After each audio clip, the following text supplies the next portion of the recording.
Lihat wajahnya, wajah yang dahsyat, wajah yang luar biasa. Tepuk pundaknya bilang begini, kamu dahsyat, kamu luar biasa gitu. Tepuk pundaknya, tepuk pundaknya. Tepuk pundaknya katakan kamu dahsyat, kamu luar biasa. Oke, hari ini saudara, kita akan belajar kebenaran firman Tuhan, yaitu tema Yesus memberikan tugas Bapa kepada orang percaya. Dan kalau boleh saya singkat saudara, Yesus memberikan kepada saudara dan saya yaitu tongkat estafet. Nah, Yesus berkata di dalam Injil Yohanes pasal 9 ayat yang kelima, selama aku di dalam dunia, akulah terang dunia. Hari Kamis kemarin kita telah merayakan hari kenaikan Yesus Kristus ke surga. Beberapa ribu tahun yang lalu bahwa dia telah naik ke surga saudara. Dan sekarang siapa yang menjadi terang dunia? Kira-kira siapa saudara? Kira-kira siapa? Bilang kiri kanannya, kamulah jadi terang dunia bilang. Saudaraku kasih Tuhan, ketika Yesus naik ke surga, maka yang menjadi terang dunia adalah saudara dan saya. Kita telah diberikan tongkat estafet untuk melanjutkan pekerjaan Bapa yang diberikan kepada Yesus dan diberikan kepada saudara dan saya. Coba kita lihat di dalam Injil Matius pasal 5 ayat 13 sampai 14. Injil Matius pasal 5 ayat 13 sampai 14. Firman Allah berkata, kamu adalah garam dunia. Jika garam itu menjadi tawar, dengan apakah ia diasinkan? Tidak ada lagi gunanya selain dibuang dan diinjak orang. Kamu adalah terang dunia. Kota yang terletak di atas gunung tidak mungkin tersembunyi. Firman Allah ini jelas berkata, kamu adalah garam dunia. Kamu adalah terang dunia. Jadi saudaraku kasih Tuhan, tugas yang Tuhan berikan jelas kepada saudara dan saya bahwa saudara dan saya adalah terang dunia. Saudara dan saya adalah garam dunia. Bilang kiri kanannya, sayalah terang dunia itu. Ya, terang dunia itu bukan hanya pendeta. Terang dunia itu bukan hanya pekerja di dalam ibadah jam 6. Tadi vokal grup Dekapolis berkata bahwa kita ini harus jadi berkat, kita harus jadi teladan, kita harus melayani di marketplace, di tempat kita bekerja. Menjadi seorang Kristen bukan hanya ditentukan ketika kita ada di gereja, tetapi ketika kita ada di luar sana, adakah kita menjadi garam dan terang dunia? Oh, kalau di gereja saudara, semua seperti malaikat. Pakaian rapi, sisiran mantap, omongannya shalom. Keluar dari pintu gereja, sudah lain. Topengnya sudah dipakai saudara. Keluar gereja bukan shalom, tapi shalom, sialan lo. Kurang ngajar lo. Terus bahasa kebun binatang keluar. Dibilang seorang lain, kecoak lo. Tatap dulu aja kiri kanannya, ada yang begitu gak kira-kira? Tatap dulu. Kok gak ada yang natap? Bilang begini, jangan senyum-senyum aja bilang. Saudaraku kasih Tuhan, tugas kita menjadi terang. Menerangi setiap hati supaya mereka tidak mereka-rekakan yang jahat. Jadi sebagai orang percaya, tugas saudara dan saya supaya setiap orang tidak memiliki kejahatan yang mereka-rekakan kejahatan bagi orang lain. Nah, kalau saudara dan saya masih suka mereka-rekakan kejahatan bagi orang lain, berarti Anda bukan terang dunia. Menerangi pikiran setiap orang supaya tidak berpikir negatif terhadap orang lain. berasumsi terhadap orang lain. Tugas saudara dan saya menerangi setiap orang supaya tidak berbuat jahat.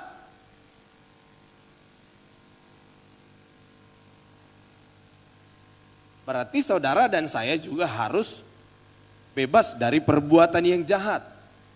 Karena Yesaya 59 berkata, ayat 1 dan 2, sesungguhnya tangan Tuhan tidak kurang panjang untuk menolong dan menyelamatkan. Tetapi yang merupakan pemisah antara kamu dan Allahmu ialah segala kejahatanmu.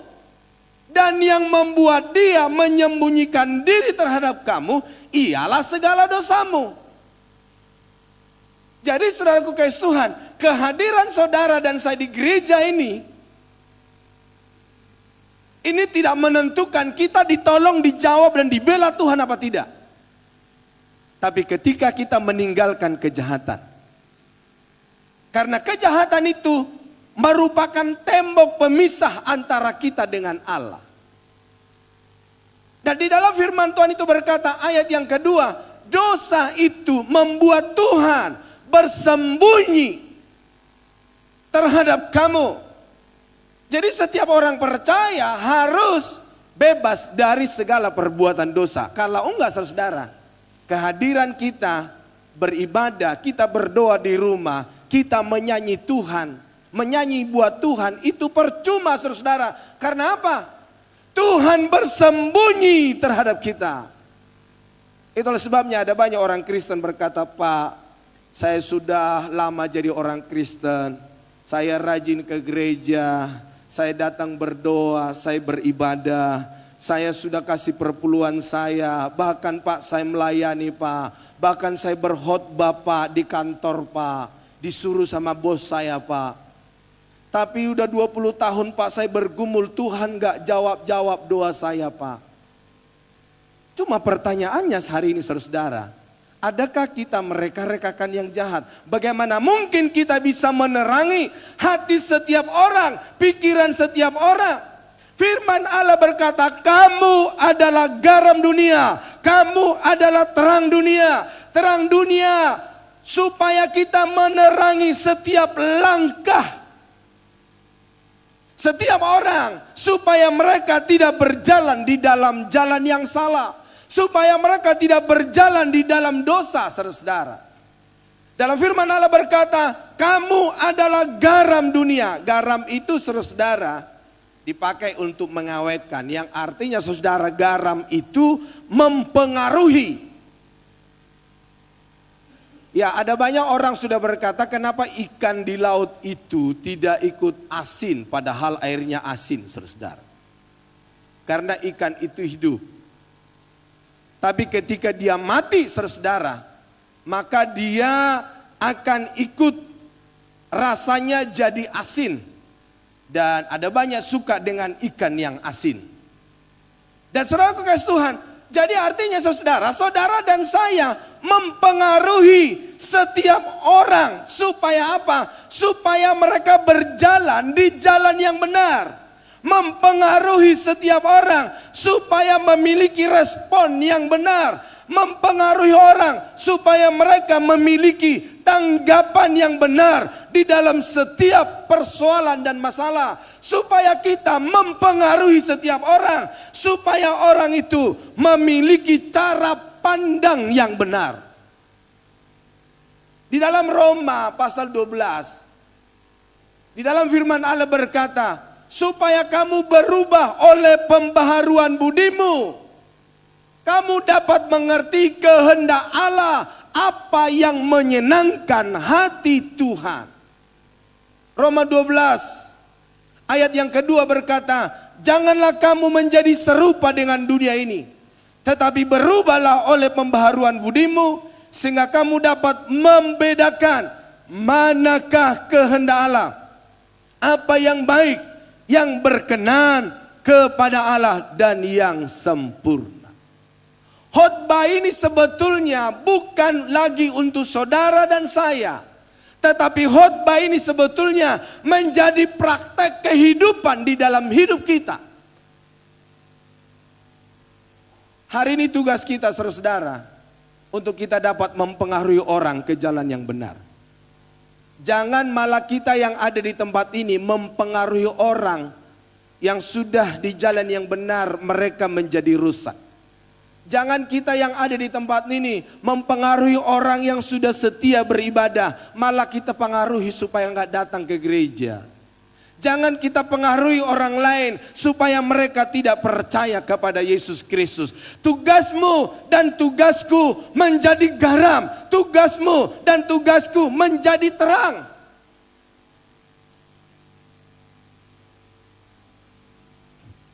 Suatu saat seorang bapak bertanya kepada si Kabayan. Si Kabayan itu lagi menggali lubang, saudara-saudara. Dan si bapak ini bertanya, "Hei, Kabayan, ngapain lo gali lubang?" Si Kabayan berkata, "Mau nanam pisang, Pak." "Buat apa kamu tanam pisang?" "Ya supaya kelak pisang itu bertumbuh dan berbuah." "Nah kalau udah berbuah, buat apa buahnya?" "Ya saya makan lah, Pak." "Terus setelah kamu makan buahnya, buat apa itu pisang kamu makan?" Si Kabayan berkata, "Supaya aku kuat." "Terus kalau kamu sudah kuat, untuk apa kekuatan yang kamu terima?" Si Kabayan berkata kembali, "Supaya saya punya kekuatan gali lubang, Pak." "Buat apa kamu gali lubang?" "Saya nanam pisang lagi, Pak." "Buat apa lagi pisang?" "Supaya aku makan, Pak. Aku punya kekuatan." "Terus punya kekuatan buat apa lagi?" "Gali lubang, Pak." Begitu terus berputar, gali lubang, tanam pisang, berbuah, dimakan, kuat gali lubang. Saya mau tanya Bapak Ibu Saudara, Bapak Ibu ada di dalam dunia ini mau ngapain? Halo, Bapak Ibu ada di dalam dunia mau ngapain? Saudara masih bersama saya? Bapak Ibu ada di dalam dunia mau ngapain? Kayaknya tadi pagi Bapak Ibu nggak gosok gigi nih. Kok susah jawab saya? Yang di atas, Bapak Ibu ngapain ada di dalam dunia ini? Saya tanya pemain musik saya ini. Namanya Irfan. Gantengnya sampai Allahu Akbar melintir. Irfan ngapain ada hidup di dalam dunia ini? Menjadi suka dengan Yesus. Rohani banget ini. Ngapain Pak Irfan? Bukan memojokkan. Ini semua pertanyaan buat kita. Tapi Bapak Irfan mewakili kita.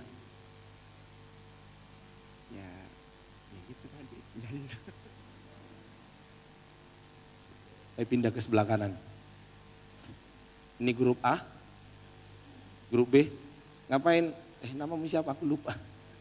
Maris. Ngapain hidup di dalam dunia ini? Untuk mengikuti kehendak Tuhan. Rohani juga dia. Grup C. Jadi terang dunia. Ini semua rohani banget ya. Waduh, saya salut banget ini. Bapak Ibu ngapain hidup dalam dunia ini? Bekerja, betul. Ngapain bekerja? Kenapa Pak harus bekerja? Karena kita hidup. Iya betul. Orang hidup itu pasti bekerja. Untuk apa lagi bekerja? Orang lain. Hebat untuk orang lain. Apa lagi? Buat apa lagi? Banyak. Ada yang bisa kasih secara spesifik buat saya? Yang di atas? Bapak Ibu ngapain hidup? Udah kerja ya? Udah. Ngapain bekerja? Untuk kebutuhan. Buat apa lagi? Betul, buat kebutuhan, betul, nggak salah. Kebutuhan untuk sehari-hari. Kebutuhan sehari-hari, cukup sehari-hari saja. Punya duit kan? Punya duit terus habis itu merit kan? Loh, betul nggak Bapak Ibu? Kumpulin duit buat merit, betul nggak? Jangan ada dusta di antara kita. Nah setelah merit mau ngapain? Buat masa depan. Iya betul, kalau sudah merit apa tujuannya? Punya anak, betul Pak Hendra punya anak. Bapak Ibu kalau sudah punya anak, diapain anaknya? Disekolahin, dibesarin, bekerja seperti Foris ini ya, bekerja. Terus sudah bekerja dapat duit, mau ngapain lagi anaknya? Kawin lagi, betul. Udah kawin mau ngapain? Buat apa kawin? Betul, punya anak lagi. Terus sudah punya anak ngapain lagi? Sekolahin lagi, besarin lagi. Kuliah, bekerja lagi. Setelah dia punya duit ngapain lagi? Bilang kiri kanannya, sama juga dengan kau bilang. Itu nggak salah Bapak Saudara. Tapi tugas kita bukan hanya itu. Coba PowerPoint saya. Tugas kita bukan hanya menghabiskan harta kekayaan dalam dunia ini. Tugas kita bukan hanya menghabiskan oksigen. Tugas kita bukan hanya punya anak dalam dunia ini. Seperti orang Batak bilang, masih ada multimedia, tolong PowerPoint saya. Tugas kita dalam dunia ini bukan seperti orang Batak bilang, anak koki doha moraon diau. Apaan tuh? Orang Batak bilang anak itu adalah jadi kekayaan. Masih ada yang bagian PowerPoint saya nggak bisa hidup. Di folder ibadah. Alamak. Kita tidak menghabiskan kekayaan oksigen atau apa yang ada di dalam dunia ini. Tapi ada tugas Bapa yang Bapa berikan bagimu dan bagiku. Ada tongkat estafet yang harus kita bawa dan kita lakukan di dalam hidup ini. Yang pertama, tugas kita. Tuhan memberikan tugas kepada saudara dan saya sebagai orang percaya. Diberikan kuasa. Bilang kiri kanannya, kamu diberikan kuasa. Di dalam Injil Yohanes pasal 1 ayat 12 berkata, tetapi semua orang yang menerimanya diberinya kuasa supaya menjadi anak-anak Allah, yaitu mereka yang percaya dalam namanya. Saudara dan saya sebagai orang percaya diberikan kuasa. Kuasa apa? Menjadi anak-anak Allah, penerus tugasnya Bapa. Bapak Ibu, saya yakin dan percaya setiap kita punya marga. Betul nggak saudara-saudara? Betul? Atau ada di antara saudara, anaknya jadi marga saya? Halo, ada nggak di antara kita? Anak kita jadi marganya orang lain? Tidak ada saudara-saudara. Adakah di antara kita yang hari ini harta kekayaannya diberikan kepada saya? Tidak diwariskan kepada anaknya, ada? Supaya saya langsung datang kepada saudara? Tidak ada saudara-saudara. Bapak Ibu banting tulang bekerja siang dan malam. Mewariskan nama gelar orang tua. Mewariskan harta kekayaan supaya anak-anak itu meneruskannya. Usaha itu diteruskannya. Usaha itu menjadi milik pekerjaan anak kita. Bapa memberikan kuasa kepada saudara dan saya supaya kita punya kuasa. Kuasa menjadi anak-anak Allah. Buat apa? Apakah hanya menjadi anak Allah? Apakah hanya kita memiliki kuasa itu? Tidak saudara-saudara. Ada tugas dan tanggung jawab yang harus kita lakukan. Lukas pasal 10 ayat 19 berkata begini. Sesungguhnya aku telah memberikan kuasa kepada kamu untuk menginjak ular dan kalajengking dan kuasa untuk menahan kekuatan musuh sehingga tidak ada yang akan membahayakan kamu. Tuhan telah memberikan kuasa untuk menginjak ular. Jadi saudara-saudaraku kasih Tuhan, selain hanya kita bebas dari pengaruh kuasa kegelapan, dari kuasa-kuasa si jahat, atau pengaruh-pengaruh yang ada di dalam dunia ini, kita dapat memagari orang, kita dapat memulihkan orang, kita dapat memberikan pengharapan bagi setiap orang. Jangan malah kita ini Bapak Ibu Saudara jadi batu sandungan bagi orang lain. Tetapi setiap kita dapat memagari keluarga kita, memagari orang-orang di sekitar kita, bahkan saudara membebaskan orang-orang yang dikuasai oleh kuasa kegelapan. Sehingga apa saudara? Hati mereka terbuka, pikiran mereka terbuka, dan mereka mengenal kasih karunia di dalam Yesus Kristus. Itulah sebabnya saudara sebagai orang percaya, jangan takut menghadapi apapun di dalam dunia ini. Karena Allah memberikan kuasa untuk mematahkan segala kekuatan musuh. Buat apa saudara? Sehingga setiap kuasa kejahatan itu tidak berkuasa lagi untuk setiap manusia. Dan olehnya mereka percaya kepada Yesus Kristus, melihat kuasa Allah, melihat kemuliaan Allah. Jangan malah kita sebagai orang percaya saudara, ketika ada orang kerasukan setan malah kita ketakutan. Terus tetangga kita bilang begini, Ci, Mas, Bang, doain dong. Itu anak saya kerasukan setan. Aduh, takut Pak, takut. Tunggu ya, aku telepon pendeta saya. Keburu orang itu mati saudara. Anda pun diberikan kuasa. Anda pun diberikan otoritas daripada Tuhan untuk mengalahkan, mematahkan segala kuasa si jahat. Di dalam Injil Yohanes 15 ayat 18 berkata, Injil Yohanes 5 ayat 18 berkata begini. Kita tahu bahwa setiap orang yang lahir dari Allah tidak berbuat dosa. Tetapi dia yang lahir dari Allah melindunginya dan si jahat tidak dapat menjamahnya. Jadi saudaraku kasih Tuhan, ketika saudara dan saya diberikan kuasa, maka kita dapat mempraktekkan kuasa itu. Karena apa? Firman Allah berkata, si jahat tidak dapat menjamah orang yang lahir dari Allah. Jadi pastikan pagi hari ini saudara, setiap kita yang percaya kepada Yesus Kristus, guna-guna tidak akan berguna untuk kita. Kuasa kegelapan, jimat-jimat, para dukun tidak akan mampu mendukunin saudara dan saya.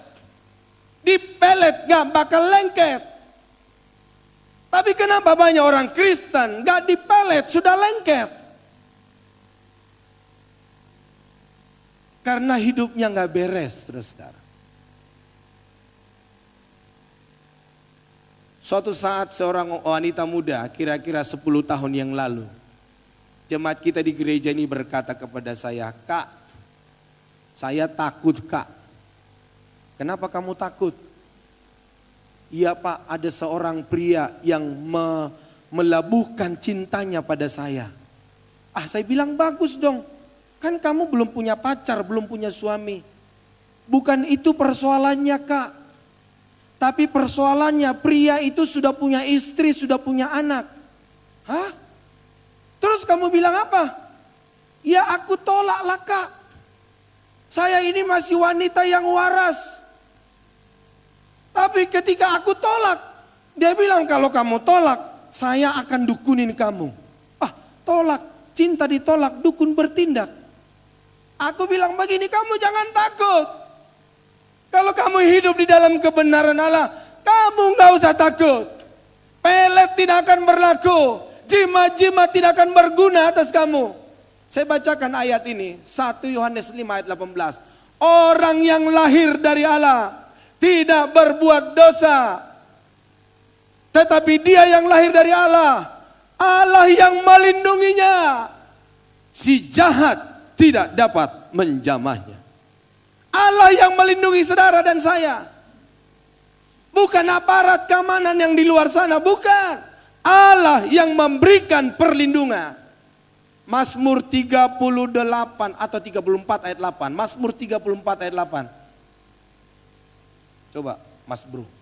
Mazmur 34 ayat yang ke-8. Firman Allah berkata, malaikat Tuhan berkemah di sekeliling orang-orang yang takut akan Dia.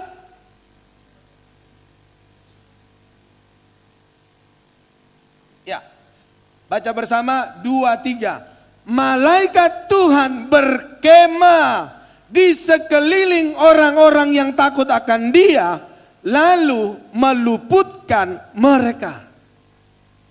Banyak orang saudara-saudara minta perlindungan kepada aparat-aparat di luar sana. Bukan keparat, bukan aparat. Bukan hanya aparat saudara-saudara. Aksesoris mereka saja ditaruh di mobil, wah itu bukan main senangnya. Ditempel di plat nomor belakang, wah bukan main senangnya. Pakai bajunya aparat sana, wah senangnya minta ampun. Tapi harusnya kita lebih senang karena ada malaikat surga memagari saudara dan saya. Sebetulnya kita harus lebih senang karena Allah yang memberikan perlindungan bagi kita. Saya di pagi, saya udah pernah saksikan belum, tapi saya saksikan sekali lagi. Waktu anak Yud kita buka toko handphone di Cipulir, saudara-saudara. Dia menyaksikan betapa Tuhan memagari dan melindungi anak-anak muda ini. Mereka buka toko handphone di sana. Dan di sebelahnya itu adalah toko handphone juga, sama-sama Tionghoa, saudara-saudara. Tapi ini adalah Tionghoa yang percaya kepada Yesus, jemaat kita di Petamburan, dan ini Tionghoa yang satu, yang ada di mejanya yang tangan begini-begini. Terus ada kaca bulat, ada buntalan-buntalan merah. Suatu saat pembantu ini, pembantu bukan karyawan, dia datang ke jemaat kita ini. Si pembantu ini bertanya, Cik, apa sih rahasianya supaya tokonya Inci ini bisa rame? Apa ya rahasianya ya? Ya kalau kami sebagai orang Kristen, rahasianya ya berdoa. Supaya Tuhan kirim pelanggan. Berdoa supaya Tuhan pagari. Oh gitu ya Cik ya? Tapi tahu nggak Ci, setiap hari tokonya Inci ini ditaburin garam dan ditamburin beras. Hah? Buat apa? Si Mbak ini berkata, supaya pelanggannya Inci pindah ke engkau, ke bos saya. Setiap hari garam dan beras ditaburin di sekeliling toko. Dia bilang, pantas tiap hari aku nyapuin beras sama garam. Bisa lama-lama kita jual ini beras sama garamnya, saking banyaknya. Tapi si Mbak itu bilang, tapi tahu nggak Ci? Pelanggannya Ci nggak pindah-pindah ke engkau. Malah pelanggannya engkau pindah ke Ci.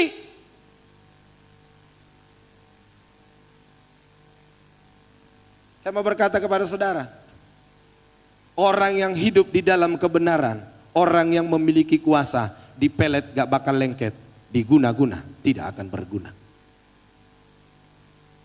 Tugasmu dan tugasku membebaskan orang-orang yang terikat itu. Waktu saya saksikan itu saudara, bapaknya ngomong sama saya, inilah bapaknya. Dia ngomong sama saya, Pak Ulper, di toko saya di Serang bukan hanya garam dan beras, tapi ditambah tanah kuburan. Bapak Ibu, kalau ada di toko saudara, di rumah saudara, di usaha saudara ada garam dan beras ditambah dengan tanah, berarti ada orang yang lagi guna-guna saudara. Tapi sama berkata, ketika saudara hidup di dalam kebenaran, gak usah takut. Karena Allah yang memberikan perlindungan. Tugasmu dan tugasku membebaskan orang-orang itu. Jangan-jangan saudara hari ini bawa opo-opo ke gereja ini. Coba para pria, diraba dulu temannya pria, punya sabuk-sabuk lain gak selain sabuk sendiri? Sabuk hitam gitu terus ada, coba sama-sama pria, terus wanita, coba raba dulu ada sabuk lain gak? Atau coba tanya dompetnya, ada kemenyan gak di dompetmu? Banyak orang Kristen melakukan hal itu. Tapi sahabat berkata hari ini setiap jemaat jam pagi, jam 6 pagi ini gak usah takut. Nggak usah diikat oleh kuasa kegelapan itu. Hiduplah benar di hadapan Tuhan. Oh, saya yakin itu, saudara-saudara. Saya mau saksikan, saya pernah jadi kontraktor. Tahu kontraktor? Bukan saya pembangun perumahan, bukan. Tapi ngontrak-ngontrak. Ngontrak sini, habis kontrakannya pindah. Habis ini kontrakan. Jadi kontraktor, saudara-saudara. Saya ngontrak di belakang SMA Bethel sini. Waktu kita buka gereja baru sentral, saudara-saudara, saya termasuk salah satu pengurus dalam pembukaan gereja itu. Karena kantor belum ada, tempat kita untuk aktivitas berdoa buat gereja itu nggak ada, kita nggak pakai petamburan, saudara-saudara. Tapi kita berdoa di dalam setiap rumah pengurus aktivis gereja waktu itu pembukaan. Salah satu mampirlah ke rumah saya. Kontrakan saya di situ. Saudara tahu, ketika kita berdoa di situ, ada pria dan wanita, bapak dan ibu datang berteriak-teriak, "Hei, jangan jadikan rumah ini jadi gereja. Sana lo ke gereja, sana lo beribadah, sana lo berdoa, sana lo bernyanyi, sana lo berkhotbah." Saya datangi dia dan saya berkata, "Pak, ibu, kami hanya sebentar saja." Enggak boleh. Saya sama tetangga itu juga. Akhirnya saya bilang begini, waktu dia teriak-teriak, waktu dia marah-marah, kita lagi pujian penyembahan. Dia marah-marah, saya bilang begini, "Pak, sebentar Pak, kami lagi mengaji." Akhirnya dia diam, terus dia pergi. Betul gak kira-kira saya lagi mengaji ya? Betul, saudara. Kalau mereka mengkaji Al-Quran, saya mengkaji Alkitab. Jadi mengaji juga kan? Yang di atas jangan bengong, setuju gak dengan saya? Iya, saya lagi mengaji. Dia diam, dia pergi. Ternyata saudara, persoalan itu gak selesai sampai di situ. Berapa hari kemudian, saya dikirimi paku panjangnya segini. Dan gulungan rambut banyaknya segini. Panjangnya sepanjang jari telunjuk. Saya gak bohong, istri saya ada. Itu yang kami lihat, saudara. Jadi dari ruang utama ke ruang tengah itu ada pintu. Dari ruang tengah itu ke dapur itu ada pintu. Di ruang utama pintu ini dan di ruang ini saya temukan gulungan rambut dan paku. Waktu saya lihat ke atas, gak ada kusen untuk tempat paku dan rambut. Kalau ada, kok bisa jatuhnya sama-sama? Kok nggak berantakan? Kalau ada, kok nggak sekali, kok sering terjadi sampai ada 5 kali, saudara. Saya sadar itu adalah kiriman orang. Saya berkata kepada saudara, kiriman itu boleh masuk ke rumah saya, tapi dia tidak bisa mengganggu keluarga saya. Saya yakini bisa masuk karena itu bukan rumahku. Saya tinggal di Petamburan 5, saya tidak takut, saudara. Kami tetap berdoa, kami tetap percaya kepada Tuhan, kami tetap menguduskan diri. Dan sampai hari ini kami aman dalam perlindungan Tuhan. Jangan Bapak Ibu pikir, aduh saya aman di rumah saya sudah lama. Pasti ada orang-orang yang tidak setuju dengan kehadiran saudara. Tetapi kalau saudara ada hidup di dalam kebenaran Allah, seng ada lawan. Bilang kiri kanannya, seng ada lawan. Gak ada lawan, saudara. Karena apa? Kita diberikan kuasa. Itulah sebabnya supaya kita dapat membebaskan orang. Yang kedua, saudara, melanjutkan tugas Bapa. Diberikannya tongkat estafet. Untuk apa, saudara? Membebaskan semua orang yang terbelenggu dosa ataupun kuasa kegelapan, bahkan sakit penyakit. Selain hanya orang dalam kuasa kegelapan atau saudara kita diganggu oleh kuasa kegelapan, tugas kita ini menyembuhkan orang. Tugas kita ini supaya orang yang bergelimang di dalam dosa, mereka sadar dan mereka hidup dalam kebenaran Allah. Di dalam Lukas pasal 4 ayat 18 dan 19 berkata, Roh Tuhan ada padaku Oleh sebab ia telah mengurapi aku untuk menyampaikan kabar baik kepada orang-orang miskin. Dan ia telah mengutus aku untuk memberitakan pembebasan kepada orang-orang tawanan dan penglihatan bagi orang-orang buta, untuk membebaskan orang-orang tertindas, untuk memberitahukan tahun rahmat Tuhan telah datang. Jadi saudaraku kasih Tuhan, tugas atau tongkat estafet dari Bapa diberikan kepada saudara dan saya untuk menyampaikan kabar baik kepada orang-orang miskin. Ya, miskin secara ekonomi bisa, miskin secara rohani bisa, miskin secara pengharapan bisa, miskin secara damai sejahtera bisa, miskin secara kebahagiaan dalam rumah tangga itu juga bisa. Itu tugasmu dan tugasku. Bapak Ibu, kita bukan hanya menerima pertolongan daripada Tuhan hari ini, tetapi kita memiliki tugas supaya orang-orang dipulihkan dan dibebaskan oleh Tuhan.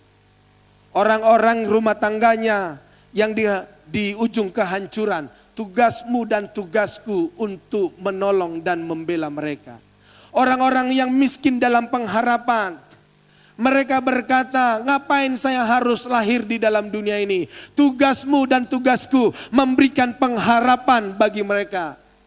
Tugasmu dan tugasku bagi setiap orang yang tidak memiliki kepercayaan. Yang mereka berkata, kalau aku mati, aku kemana? Aku orang berdosa. Tugasmu dan tugasku memberikan pengharapan kepada mereka. Bagi orang yang sakit, tugasmu dan tugasku memberikan pengharapan bagi mereka. Kita dapat berkata, memang kemah kita di dalam dunia ini boleh hancur, boleh rusak, tapi ada satu kemah yang Allah janjikan di surga yang mulia. Saya kalau membesuk orang sakit, saya tanya dulu keluarganya, sakit apa? Kalau dokter berkata sudah diputuskan, ia tinggal beberapa hari lagi. Saya sampaikan ayat ini saudara. Kemah kita di dalam dunia ini, rumah kita di dalam dunia ini, tubuh jasmani kita ini boleh hancur, boleh rusak saudara.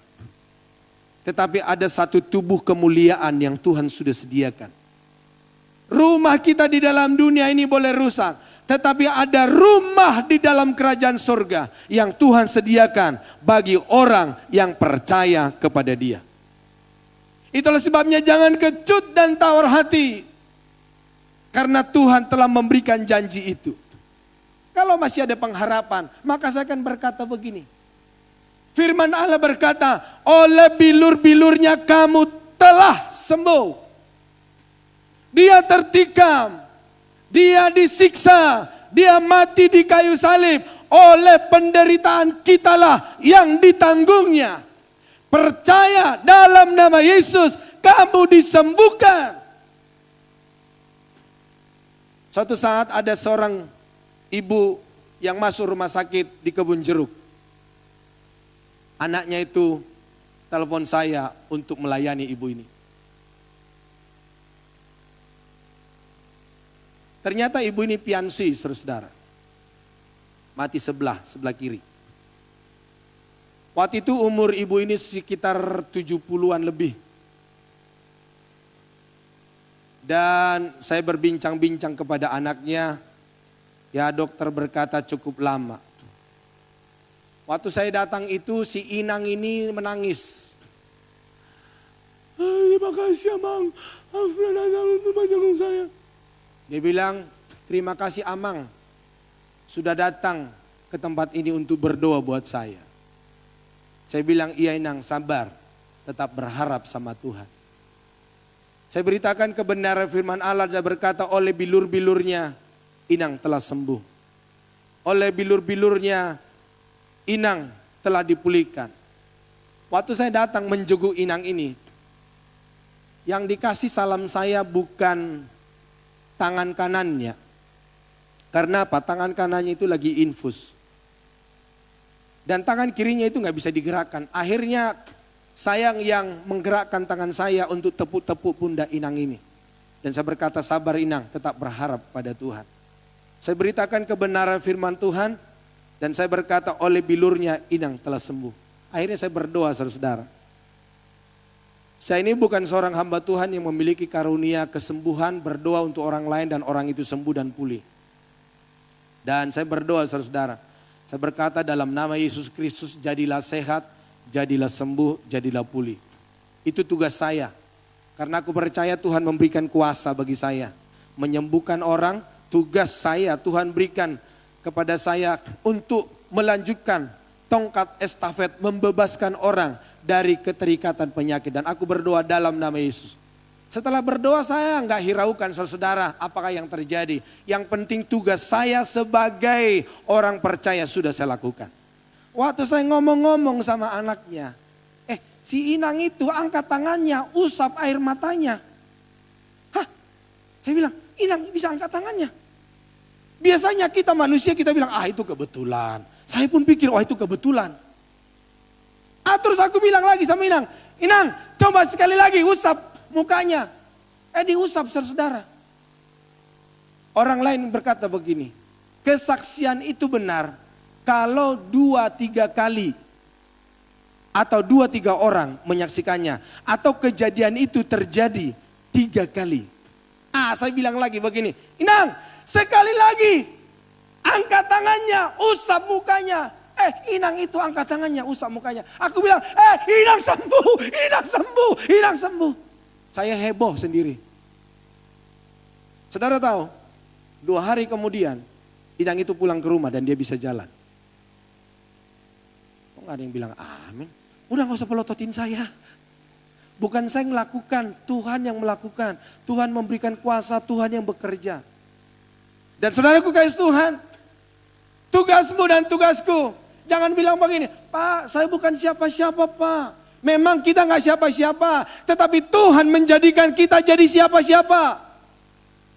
Tuhan memberikan kuasa itu, membebaskan orang, memulihkan orang. Tongkat estafet itu ada di tanganmu. Bilang kiri kanannya, tongkat estafet itu ada di tanganmu. Tepuk pundaknya supaya dia bangun dari ngantuknya, tepuk. Yang ketiga saudara, Tuhan memberikan tugas bagi kita yaitu memberitakan kabar baik. Di dalam Markus pasal 16 ayat 15 berkata, lalu ia berkata kepada mereka, pergilah ke seluruh dunia, beritakanlah Injil kepada segala makhluk. Kita dapat berkata bahwa keselamatan itu hanya ada di dalam Yesus Kristus. Tidak ada di nama lain. Tidak ada di kuasa lain. Hanya ada di dalam Yesus Kristus. Injil Yohanes 14 ayat 6 berkata, kata Yesus kepadanya, akulah jalan kebenaran dan hidup. Tidak ada seorang pun yang datang kepada Bapa kalau tidak melalui aku. Di dalam Kisah Rasul pasal yang keempat ayat 12 berkata, dan keselamatan tidak ada di dalam siapapun juga selain di dalam Dia, sebab di bawah kolong langit ini tidak ada nama lain yang diberikan kepada manusia yang olehnya kita dapat diselamatkan. Injil Yohanes 11 ayat yang ke-25, jawab Yesus, akulah kebangkitan dan hidup.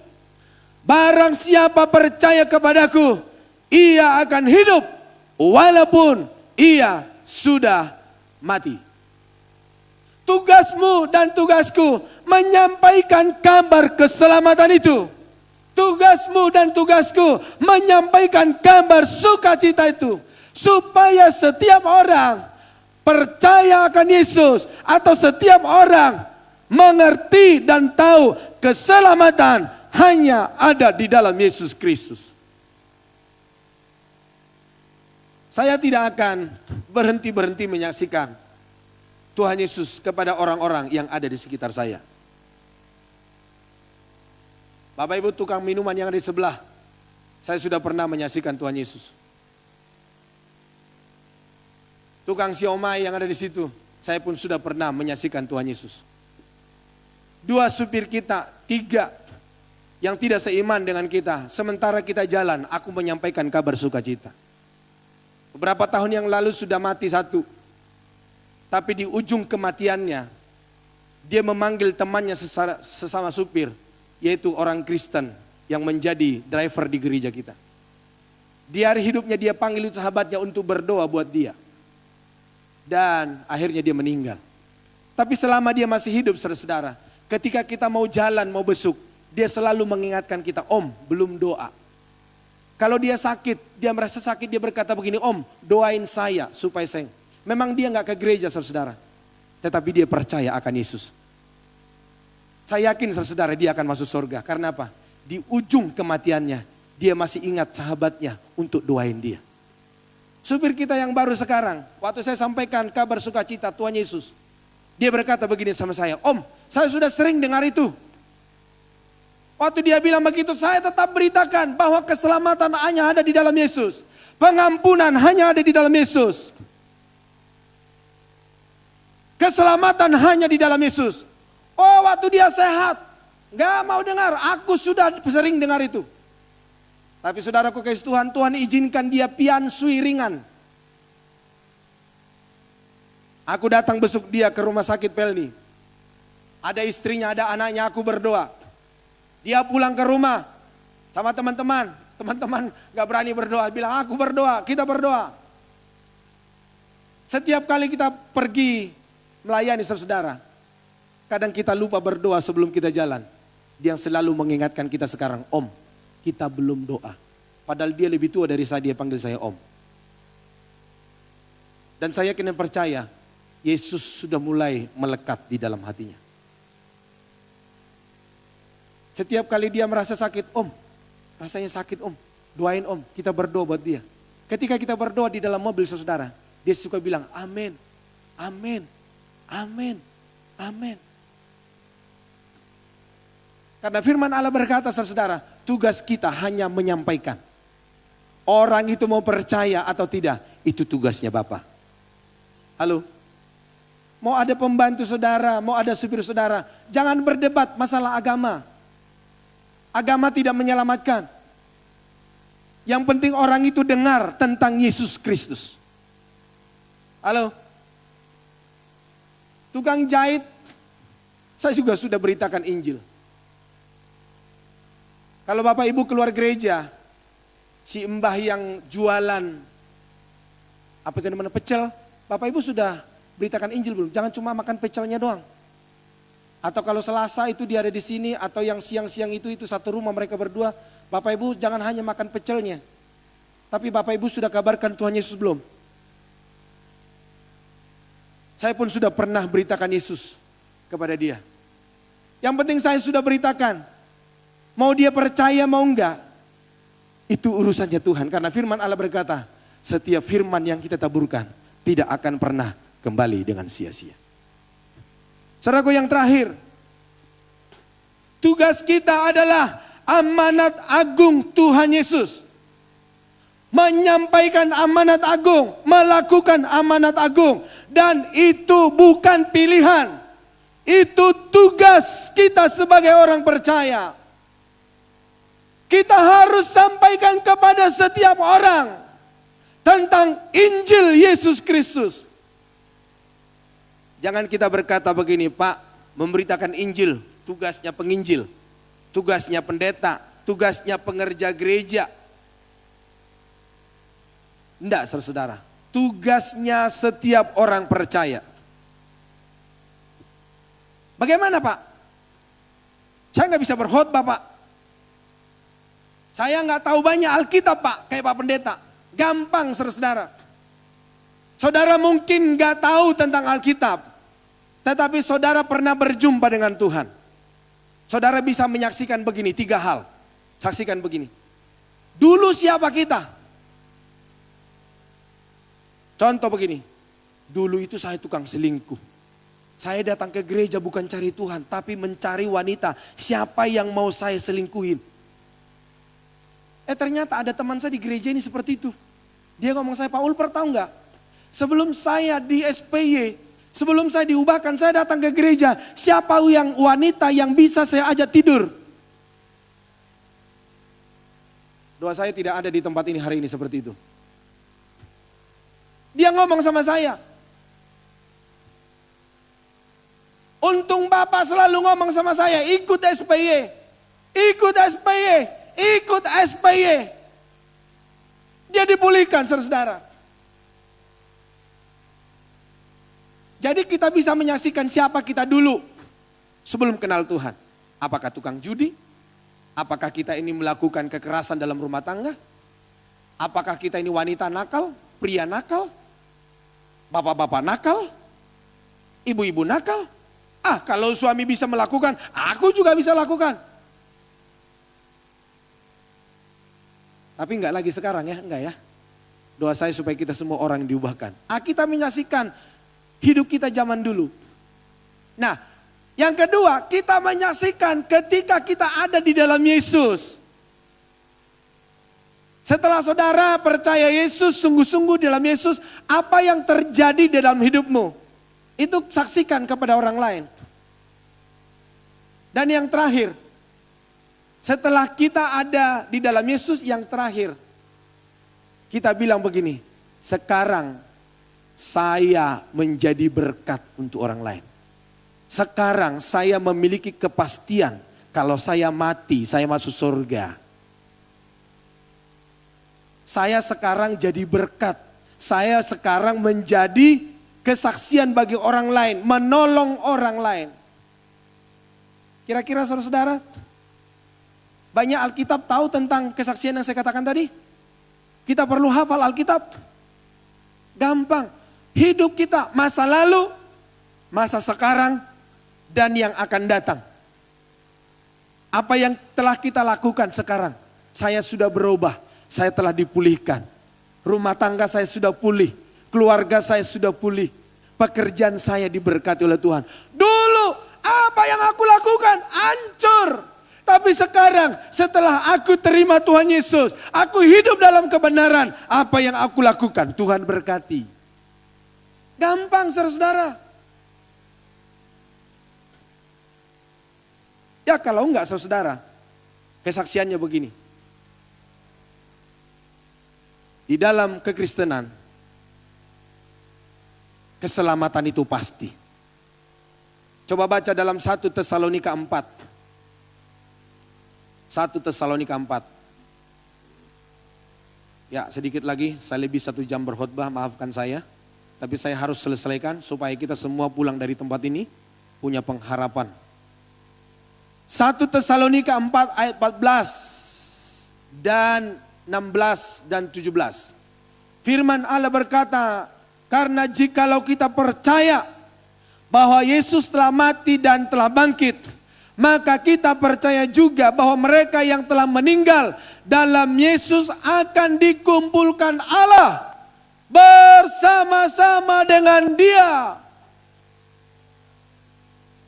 Jadi orang yang mati di dalam Yesus Kristus dikumpulkan oleh Allah. Bapak Ibu lihat saya. Kita tidak tahu surga itu ada di mana.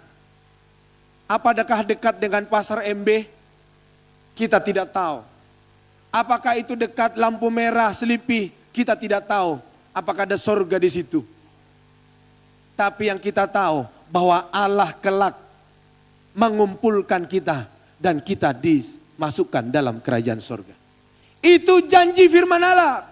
Kalau kita mati, habis nyawa ini, Allah datang menjemput kita, mengumpulkan kita. Itu bukan kata pendeta. Firman Allah berkata, Allah yang mengumpulkannya. Itulah sebabnya Yesus berkata, akulah jalan, kebenaran dan hidup. Dia datang menjemputmu dan menjemputku. Itulah sebabnya sebagai orang percaya saudara, ketika ada di antara keluarga kita yang dipanggil oleh Tuhan, jangan bilang begini, ayo kita berdoa buat keselamatannya mak, supaya diterima di sisinya, supaya jalannya mulus. Karena dibilang begini, rohnya mak masih ada di sekeliling rumah. Nehis merikete. Enggak ada saudara-saudara. Firman Allah berkata dikumpulkan Allah. Ketika mati putus dibawa. Kalau dia orang yang tidak percaya dibawa dalam kerajaan maut. Kalau dia orang percaya dibawa dalam kerajaan Allah. Enggak ada gentayangan saudara-saudara di pohon asem. Enggak ada gentayangan di perapatan jalan. Gak ada gentayangan di sekitar rumah terus kita bilang begini, Ma, ini makanan kesukaanmu, capcay, fuyung hai, hai Yakub nahwai, makanlah mak. Orang mati gak makan, yang makan itu orang hidup. Makanya kalau kasih makan mumpung masih hidup. Kalau kasih makan saya mumpung masih hidup sekarang. Jangan nanti saya udah mati, ini Pak Ulper sasang panggang kesukaan Pak Ulper makanlah. Udah itu gak perlu, masa hidup. Makanya bapak-bapak, ibu-ibu kalau ada orang tua kita mau kasih makan mumpung masih hidup kasih makan. Jangan sudah mati kau pura-pura nangis, kau bilang, Ma, saya belum bisa kau kasih makan. Mumpunglah masih hidup, usahakan, kasih makan. Terus kau bikin air mata buaya, kau nangis-nangis di pinggiran petinya. Kelihatan kau sedih padahal hatimu. Coba masa hidupnya apa yang kau lakukan kepada orang tuamu? Apa yang kau lakukan pada anak-anakmu? Terus kau bilang, aku ikut mama aja, aku ikut anakku aja. Kasep, tahu kasep, telat. Mumpung masih hidup, kalau sudah mati gak ada urusan makan. Gak ada urusan bilang begini, Pak, 7 hari Pak, papa saya Pak. Buat apa? Kita berdoa Pak. Untuk apa? Supaya diterima di sisinya. Bapak Ibu, keselamatan itu masa hidup. Kalau hari ke-7 bukan berdoa buat yang mati supaya jalannya mulus. Bukan supaya diterima di sana, enggak. Keselamatan itu masa hidup. Bilang kiri kanannya, keselamatan masa hidup. Terus apa dong Pak yang kita lakukan? 7 hari papa atau mama atau siapa meninggal. Berdoa buat keluarga yang ditinggal. Supaya mereka tetap setia sampai Tuhan menjemputnya. Begitu saudara-saudara. Boleh nggak berdoa untuk 7 hari papa? Boleh. Cuma yang kita doain bukan yang meninggal, yang hidup. Karena keselamatan itu masa hidup. Bukan masa mati. Kalau saya selamat ketika saya sudah mati. Saya berbuat dosa aja. Ngapain saya harus berkhotbah? Mengapa saya harus capek-capek ngekang diri? Enak kan orang lain punya istri 3, kita 1 aja sampai mati. Ngapain capek-capek? Terus nanti aku pesan sama anak-anakku, doain papa ya supaya nanti selamat. Enak aja loh. Yang miskin gak masuk surga dong. Kayaknya ini tanda-tanda saya harus selesai khotbah ini. Betul gak Pak Saudara? Kalau kita mati, kita selamat karena doa-doa orang lain. Berbahagialah orang yang kaya. Kasihanlah orang-orang miskin. Gak ada yang mau datang doain karena gak dikasih makan. Rata-rata orang itu datang saudara ada makannya. Tapi gak semua. Ada orang memang karena kerelaan hati memberikan dukungan. Supaya orang itu tetap terhibur. Jadi saudaraku kasih Tuhan. Kita beritakan keselamatan. Orang yang mati dalam Yesus Kristus dikumpulkan Allah.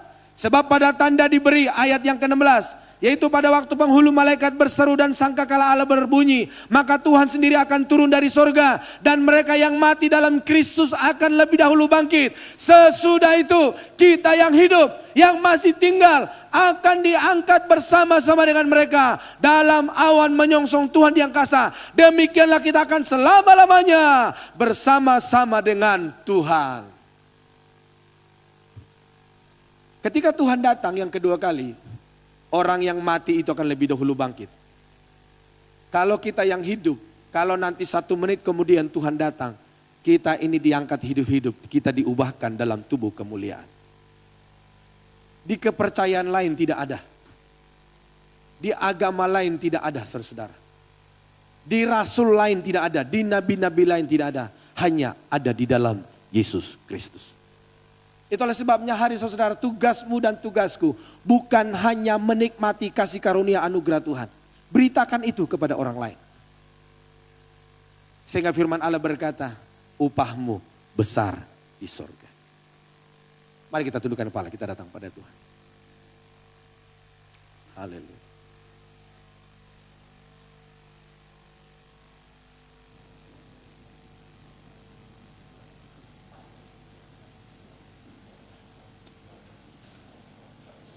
Bapak Ibu saudara-saudaraku kasih Tuhan, hari ini mari kita berikan hidup dan hati kita untuk melakukan tugas tongkat estafet yang Tuhan sudah percayakan bagi kita.